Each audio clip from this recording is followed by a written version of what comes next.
Welcome back to the Marketing Madmen on Extra 106.3. Nick Constantino here with Josh Nelson, CEO of Nelson Elder Care Law. And you brought up a good point before the break. So one of the things that being about a lawyer, and I only know this because of like Zoom docs and like all these things, is one, so that's a lot. So we look over a lot of legal contracts. We have contracts with Georgia, the Braves, intellectual property, tailgates, lots. There's a lot of contracts I look over. And I'm just dumbfounded. One, most things are boilerplate, right? Until you start getting into how the law is applicable to the state and then the county and then where laws change. And then you're governed by this here and governed by this here. So I have to imagine Atlanta's a big area, the metro area. You can go from a pretty blue leaning area to a pretty red leaning area fast. You can go from Cobb, which is super developed, to Cherokee, which is super not. Like, does that make it more difficult where people live and keeping up with the legalities there? It absolutely does. And I think that most lawyers are just idiots whenever it comes to this concept. Let's rewind that part.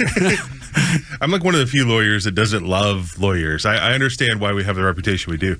But I think that sometimes, especially like estate planning attorneys that try and dabble in elder law, try and do marketing to persuade people that they print paper better than they do. Like, that's so stupid. Like you said, LegalZoom, I can go on LegalZoom with the knowledge that I have and make a great estate plan. Yeah. And anybody that tells you otherwise is an idiot. Yeah. They're trying to scam you in some way. Especially in Georgia, our legislature is so cool that they give you a power of attorney, which like helps people help you with finances, or an advanced healthcare directive, which is like a power of attorney over medical decisions, for absolutely free. Wow. And there are attorneys out there, the ones that are just like the lowest of the low, trying to sell these free tools to people for hundreds and hundreds of dollars. And that's a big thing, right? I know, like in New York, it is almost impossible to be granted power of attorney. I have a brother who's been going through some stuff his whole life. One of the easiest ways to help would have been to grant power of attorney, to stop him from being able to check himself out of rehabs and stuff. And it is near impossible in New York to gain power of attorney. They want you just caught up in the legal system. And again, that's where the bureaucracy is, right? There's a lawyer that you have to be assigned to. You're charging the lawyer. It's going to cost you $50,000 to get power of attorney, which is something you should be the privilege to very easily. Yeah, and it's really crazy. So like down here in Georgia, if somebody doesn't have the pre-plan done, we do what's called a guardianship, which is over the body, or a conservatorship over the money. Just ask Brittany. Those are easily $10,000+ cases, especially if there's any fighting going on, because you're going in front of a judge. People are getting their rights taken away from them. But the fact that you can skip all that for absolutely free breaks my heart that people don't know that. And so whenever we start working with people in different cities or counties, where we add value isn't in the fact that I print paper better than you. It's the fact that I know what to put on the paper. It's that whenever we print that paper, I know that I don't need to give your son a paper copy of your power of attorney or your advanced healthcare directive. He needs to have that as a PDF that's going to be on his phone, so that if you get in a car accident or you have a fall, it's right there. Whenever he rushes to the hospital and they say, hey, do you have this? He pulls it up in his Gmail account, and all of a sudden you're not longer worrying about where are the originals, where are the originals? And that's a big point now, because hospitals have more lawyers and they're more worried about getting sued, and then the insurance companies get involved. I mean, it's just a change. The funny thing is that's all lawyers' faults, right? That's like why people hate lawyers. That's how you build hours, dude. Come on, I know how the game works. Yeah, it's an unbelievable thing when you just watch the bureaucracy spread, and you watch, like, it started probably harmlessly. There were a couple of lawyers doing this. Now it's just this web of interconnected legality that it's just billable hours here, and sometimes it's self-fulfilling, right? Like they leave the contracts vague so that someone else has to interpret the vagueness of said contract. Well, and so like even with power of attorneys, one of the things that confuses people is at the end of every power of attorney, it usually says, and all other legal things, which makes a normal person think like, well, I can do whatever I need to for Nana, right? Right. But then whenever all other legal things, and then all of a sudden you walk into Truist or you walk into your local bank and you're trying to like help her pay a bill, or you're trying to get some money out to buy a car or whatever, and they're like, Nick, you can't do this for her. There's no way that you have the power. And you're like, well, right here it says and all other legal things, and they're like, that's not what that means, which is so crazy that it's not written in normal English. Yeah, and I think, I've learned this from working with AI, and I think this is applicable anywhere, right? It is not about the output, okay? So LegalZoom is giving you a piece of paper, like I said, but the more you know and can input to it, the better your output is going to be. As a lawyer, your job is not to give the piece of paper, it's put all of the right things, the inputs that make the piece of paper. AI can probably do a lot of this stuff. So I think AI is going to clean the clock of most attorneys. It really just is, because most attorneys are in the document preparation. Even what you're saying, I would challenge as not being true what's best on paper, because AI is going to do that. AI is going to read hundreds of thousands of versions of powers of attorney, and they're going to kick out a pretty freaking decent one. Where I feel like the attorney's best job is as the advisor, just because you have that piece of paper in front of you, how do I make sure that you understand it? How do I make sure that whoever's going to help you understands it, so that whenever life throws you a curveball, you're actually there prepared, not just being like, I think I got that in my safety deposit box, I don't know what it does. Yeah. And that's where I think that the attorney's role is going to shift drastically over the next 3 years. So it's going to be a relationship business. It's going to be a rapport build. You're not going to be. You're not going to be just a shadow behind the Oz behind the curtain. You're going to actually be someone who's got to be able to get reached on phone. I know my father has an attorney named Merge. I don't know what the hell he does. I've never actually interacted with him legally, but I've met him before. Yeah. And it's like, I'll just ask Merge. I'm like, who the heck is this Merge guy? Well, I think that's where like so much of it comes from. Is really where I'd love to get. Kind of my 3-year goal is, how do I give away the legal stuff for free and just be there as an advisor, be there as a true counselor, the way attorneys really started back 200 years ago, so that if something does happen to your dad and you call up, I'm like, hey, I got you. And I think that's the part where most attorneys are going to get left behind. No, they're going to spend 25 minutes actually just asking, who is this again? So they can bill the hours back for that. Oh, sorry, I have a bad connection. What was your name? Yeah. We're rolling out like a portal to give everybody case status of where they're at with everything. Even the kids are going to have a way to be able to text in. If it's an emergency, you can call 24/7. And that's going to be right on everybody's phone. And that's the kind of thing that's going to create those relationships that add value. It's amazing. I think the people that are trying to compete on my paper is better than your paper are going to die every day. So let's set up a marketing conversation, because I think this is a good segue. So in Atlanta, how many real competitors would you say you have that are doing business like you? And how many competitors do you think you have that are doing business either the wrong way or a different version of what you're doing? Is this in the thousands? What would you say competitor-wise? When we started 10 years ago, there were maybe 3 people who really did elder law well. And over those 10 years, it has flourished. And unfortunately, it's because a lot of people are trying to take advantage of seniors. You know, it's the old quote, why do people rob banks? Because that's where the money is. Yeah. That's where people are trying to go for seniors. Get at this baby boomers in their retirement. So if you pull up Elder Lawyer right now, there's hundreds of them in Metro Atlanta. There are 5 that I would trust my family to. Okay.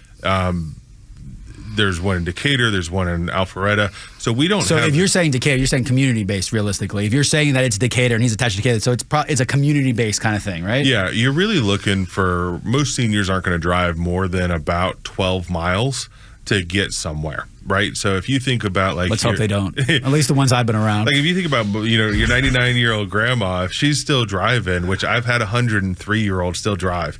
A tangent, but Georgia DMV or GDS will continue to give you your license until you're well over 100 if you can pass the vision test.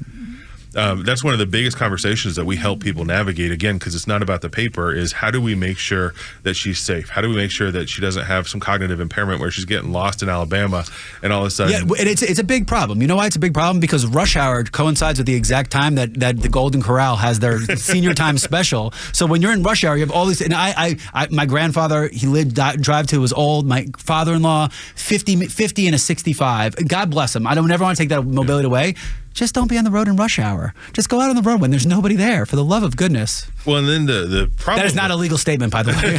The problem with so much of the growth of people saying they do this is people don't know how to verify. Yeah. So even yesterday, I had a marketer that was meeting a referral partner over at a Starbucks, and she overheard a senior couple talking to a guy that's just wearing a T-shirt in the middle of Starbucks, talking about their will and their trust, and... Like, that's so scary. You don't have the confidentiality. Those people are my most fearful people, because what happens is they have the paper in their hand and they have the confidence of having a plan, but they have a plan. They have a plan just to have one. Yeah. Someone told them they have to have a plan, so they have a plan. They don't know how to execute it. They don't have a liaison or a confidant to help them walk through it. Yeah. Someone told, oh my God, this happened to me. You need a plan. So they made a plan. That's the end of it. Well, and especially if the guy doesn't even have an office. Like, what happens if he changes his business, right? So all of a sudden he figures out he can't hack it as a lawyer without an office. Yeah. Who are the they going to T-shirt's call? Not a good starting sign. Who are they going to call whenever something goes wrong? You know, yeah. What happens if you go to a firm that only has one lawyer and that lawyer decides to be a judge? Like, they can't help you then. Like, what's going to go on? And so that's really where there's about 5 people around Atlanta that I would call competition. but there's literally hundreds of people that say they do what we do. Yeah. So it sounds to me like this is one of those examples where it lends itself well to content marketing, storytelling, content creation, education. And it's really hard, right? Because you are at good heartedness trying to be an educator while there are people trying to just capture the lowest buck or outbid you, or now all of a sudden you're doing a great job. So they're coming in and they're stealing your clicks on Google. So talk about how you approach your marketing, that storytelling, and talk about where you've seen success and where you've seen other people who are doing things a different way maybe get an advantage some places. I think whenever I look at what's going on, first, the education is always the foundation, especially whenever you have a service-based industry and people don't quite understand it. So a big part of our marketing is we have to start with what's the problem, helping people identify that, figure out what their pain points are for that problem, and then figure out what solutions are possibly there for them to choose. How often do you have people not know what their problems are? Because one of the things in life you always find out, right, is people may think they know, but it takes probing to find out what the real root of the problem is. I would say recently the internet has helped, and some of our marketing has definitely helped. By the time they call, they've usually sent content where they have at least half of them have a good understanding. That means the marketing worthwhile just in that sense. If they're educated more and they're calling you with a basis of education, that means what you're doing is working. Absolutely. But the biggest thing is most people get their paychecks and they see Medicare taken out of their paychecks and they assume Medicare is going to cover everything whenever they get old. I would say over 80% of the people that call in think that Medicare is just something that's going to cover whatever you need health-wise whenever you turn 65. And that's just a big misnomer. And the bigger part of that is there's a program called Medicaid, which is a government benefit service. And even people in the industry get them mixed up because Medicare and Medicaid are spelled so similarly. Sure. They can't really differentiate. So what we found is story-based marketing, telling people really stories about this person was in this situation. They came in because of their mom, or they came in because of their spouse, they came in because of themselves. But really importantly, making sure that we're telling how they're the hero of the story, not how Nelson Elder Care Law or Josh is the hero of the story, because nobody cares. You know, we're the largest in the state that does what we do, and we don't market that at all because I don't think people care about it. It gives us the ability to be there. We're large enough that if something happens, we're a resource for them. But I don't think anybody goes in and is like, I need to get my estate plan done, or I want to talk to an elder law attorney. No. I just want the biggest.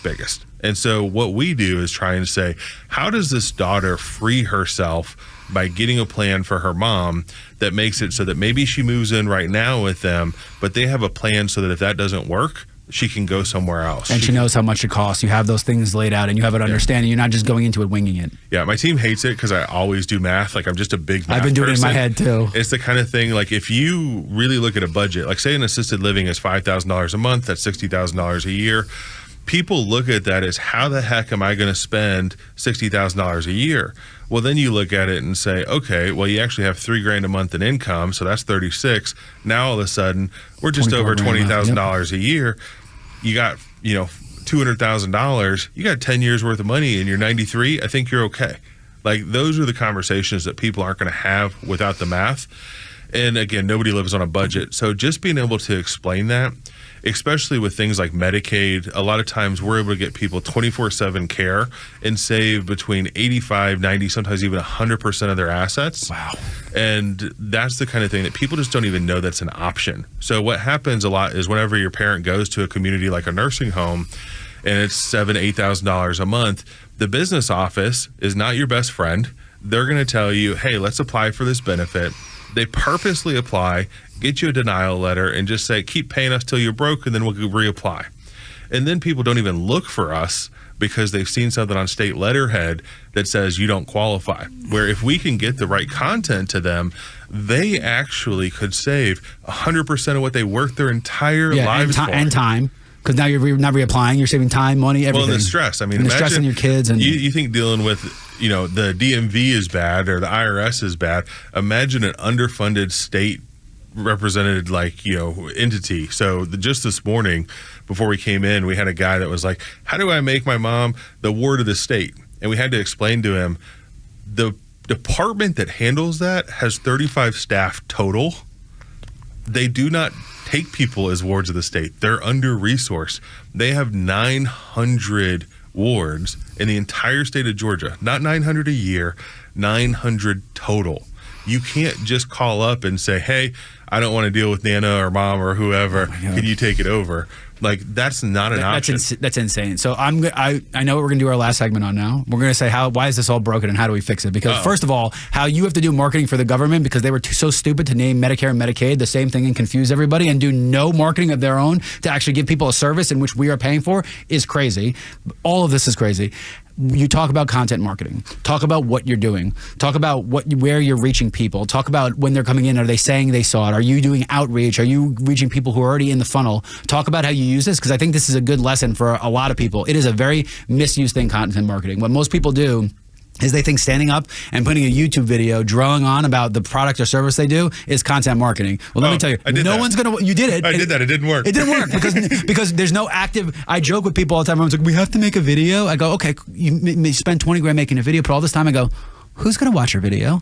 And they don't understand that it just doesn't work that way. You don't just put something out to the ether and just pray that it's going to be watched. So talk about how you do your content marketing. I think the biggest thing that people forget is whenever you're making a piece of content, you're 80% done by the time you turn the camera on. You better have put input into what you're trying to actually educate somebody on, who you're trying to reach, what kind of thumbnail, what kind of tag. Where are you going to put this thing so that it adds value? Because you can easily get kind of scammed into spending way too much money on production. And then you look at your video afterwards and you're like, how do we cut this thing together in a way that's not just dumb? And so making sure you have a plan, making sure you have a real shoot list, making sure that you're coming with a hypothesis of how is this going to help my end user? How is this going to educate them? How is this going to give them value? Especially now there's so much content being put up. If it doesn't add value, if you're not really giving people actionable stuff, don't play hide the ball. 10 years ago, you could put an ad up there like the Frank Kern method where you're trying to like hide, be like, you got to click here, download here, even ClickFunnels, is based up in Canton. The problem with even what they do is people don't want to go find it anymore. You got to give people actively that value, give people the story, let them know how it impacts them. And not only that, but you have to play in the parameters that Google and Facebook and Instagram set up, right? One of this is SEO, is like you may think you say everything. Are you tagging it the right way? Are you keyword? Are you summarizing it? Is it transcribing? Because one of the things when you look at SEO, right, these are buzzwords. These are things people are talking about now. They may not have been as much 10 years ago. That's a good thing. But does your video actually say that? Are you saying the buzzwords? And one of the things I found is this is where AI can really help, because you could say, here's a topic, give me some talking points and some keywords that I should say, and you could preemptively do that. Most people are doing it after the fact. You could preemptively do that. I would say even once you get the AI version, make sure that somebody that's not in your company or not in your like field of practice or business is looking to it too, because you might have curse of knowledge. Yeah. So like nobody searches Medicaid lawyer. But for so long as an attorney, we're going to try and go target those words. We're going to try and do that. Right. Well, that's just dumb. And you put it into AI, and AI is like, you're an idiot. Don't use that word. But then sometimes AI calls me an idiot all the time also. It's unbelievable. I'm sitting there, I thought I was whimsical. It's like, nope, you're dumb. But so then also just going in front of people, right? Like actually getting in front of people that are kind of part of, they've worked with you in the past. They're happy with what you're doing. Go buy them lunch and say, hey, can I show you a couple things? What do you want? What would make you buy? Doing that research. So many people just want to do the content because content's uncomfortable. People don't like being in front of video, and they finally get that down. And then they realize this is 10% of the work. You got to go do the research. You got to go make sure that it's planned out well. Talking with people that are going to be the end users, people that had great success with you in the past. Even things like just asking them, right? So Google loves Google reviews, and everybody's excited whenever they get 100. 100 is nothing. Yeah. We had to work really, really hard to get each one of our offices over 1,000 Google reviews, and it's no easy task. But once you do it, everything else gets easier. That's critical mass. They want you to get to critical mass to show your real value, and once you do, Google really helps. That's what I found. It takes a lot of work, a lot of time, sometimes a lot of money to get there. But once you get there and those mechanisms kick, they're there to benefit you. And I think to be honest with you, it's a weeding out process, because what you don't want is some guy who starts up on a Tuesday and then, because look, you can juice the system. Let's be honest. I get emails all the time. Do you want to remove your negative reviews? And it's like, wait a second, then what's the point of this all? What's the point if I can just pay you to remove what's the point of this all? And that's the problem with the internet world. Everything, they figure out how to monetize everything. Everyone's got their hands out for a cut. Back in the day when you were a radio station, you were not removing negative reviews, right? You accidentally had an on-air guy that was like, they suck. Oops. And like, that's a negative review. But nowadays you can remove. So how do you stay ahead of it? And how do you know you know, that you had to get to 1,000 reviews. You started a new business. How are you learning that stuff? And what advice could you give to people, not necessarily in the same field, but how you storytell, how you get to critical mass? Because you guys have done a great job at it, and sometimes it's better to hear from the horse's mouth. I think the biggest thing is be a constant learner. You have to go work with the people, model the people that are already where you're at. If you want to go get 1,000 Google reviews, don't go ask a bunch of people that have 100. Go ask some guy that's got 5,000 or 10,000 and say, what'd you do? Because they're so far advanced of where you're at that point in your marketing expertise that it's going to be like a fifth grader teaching a kindergartner how to do addition. They got that thing packed. Now, they might not be a college level professor still, but they're going to be able to help you get where you are. If you want to go set up a podcast room or you want to go shoot content, go to the people that have already done it. Find somebody a couple steps before you. Everybody that you meet is so excited to help you. Yeah. And I think that's one of the things that especially like, you know, marketers and entrepreneurs and small business owners don't realize is pick up the phone, talk to somebody. Nobody, if you're really going to follow through on what you're trying to learn, is going to be like, Nick, I don't have time for you. Yeah. If they do say that. They may expect a favor later. Yeah. But I mean, your net worth is entirely relational to your network is one of my favorite quotes. And that's really where the marketing helps. How do you go find people that are in your area that you can jump on with and they can walk you through something? You know, if you're having a problem with microphones, you can watch YouTube, you can figure it out, or you can find somebody in your area that's an expert, have them over, buy lunch, get everything lined up. Dude, is why I do the show. I mean, I'm personally 100 episodes in. The show is 150, and I've had 80 guests, 90 guests that have come on, and I've asked questions to learn about the business, right? We'll get to marketing. Like, at some point, it all comes back to marketing, but 45 minutes of marketing bores me. Like, these things exist, and I think it's a really good piece of advice, right? You don't need to go to Joe Rogan, right? If you're trying to do a podcast, don't go to Joe Rogan, right? You're not going to do a 4-hour podcast with hundreds of millions. It's just not going to happen. He's going to tell you he doesn't have time. But the trick is go to somebody who's gotten past 100 episodes, right? Because 100 episodes, just like 1,000 reviews, is that critical mass where the system's like, all right, this person's really serious about it. If somebody got to 25 and you're going, how do you do a podcast? You're asking the wrong people. I remember one of our staff, they had someone, he's like, hey, I know these 2 women, they do this podcast. Can you help them? So they sat with me and I was like, you do what? How many people? What do you think this is worth? Are you guys crazy? And they'd only talk to people who were doing 5-6 episodes of a podcast. And all they thought was it was going to be worth $1 billion. I was like, you guys are out of your mind. Let me show you how this really works. Here are numbers. Here's stats. Here's what we do. Let me show you how this really works. And they went away so defeated, but so thankful and so grateful that they're not wasting their time to some fallacy that someone else led them to believe. Yeah, and I think that's one of the biggest things, especially with like the coaching industry that's popped up. Is everybody wants $10,000 to teach you how to do something. And the reality is a lot of times they're just charlatans. They're just trying to say, you know, I've cracked the code. I've gotten 30 clients. And you're like, it's a pyramid scheme. It's a pyramid scheme. It funnels its way down. It starts with the Gary V's of the world that have this great strategy that killed LinkedIn just when it came out about, and it funnels its way down. They keep passing this knowledge down. And all I want to ask is, hey, how do you trick people into doing what you do? Don't give me the trick. I want to know how you trick people so easily because it's insane. It's like, you know, the easiest way to make money is to sell a business opportunity, right? And so I think there's so many people out in marketing that are trying to do that.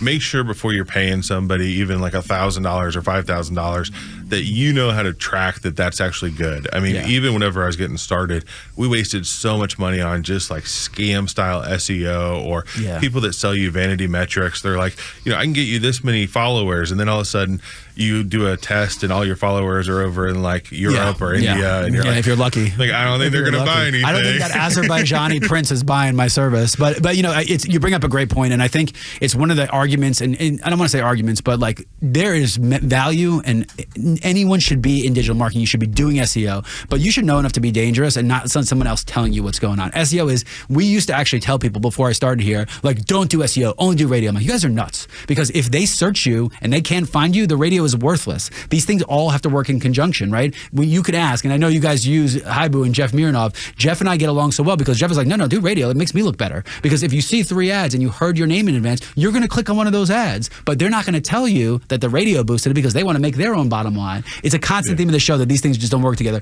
Before we continue this, because we're going to finish this one and then we're going to talk about what's really wrong with the world. We're going to go to a quick break. This has been a great conversation with Josh Nelson. We'll be right back on the Marketing Madmen.